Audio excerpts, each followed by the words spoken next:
hello hi खुलुमबाय माबोरै दं नोंथांमोना मोजाङैनो दंना नै बिथिंगालै जोंनि बोरि गामिनि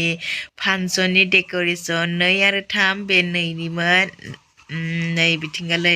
सेल्फि स्टेन्डआ मेन नालाय दानि जुगावहा फट' दिखांनाया बेनिखाय नै जोंनि बड'फा लाइमोन आफादा 25थि रुफाथि मायथाइ खुंदों बेनि थाखाय आलारि बाथिजों साजायदों देंखोगिरिया फैगोन मुस्रि कपिल स्वर्गियारि नोंथांमोना बयबो फैदों नै बिथिंगालै स्टेजआव गाखोना फैदों आङो थुनलाइयारि बादायनाय जागासिनोमोन आरो नै दा डान्स कम्पिटिसन जागोन गामिनि गोजानो थुप थुप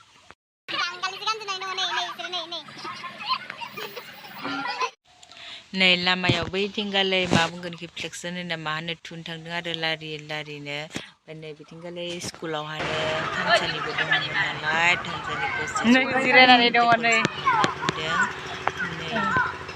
नै बिथिंगालै मोसानाय स्टार्ट खालामबाय मोसागासिनो मालायनो नै बेयो जाबाय रितु बिमा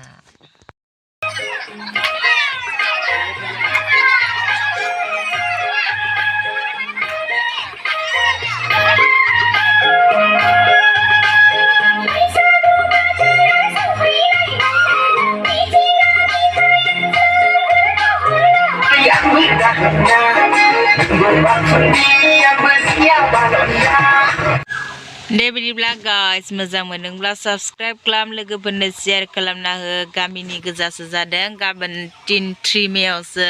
कपिल स्वर्गियारि फैगोन बेयाव जोबोर बुरजा जागोन दे बिदिब्ला बाय बाय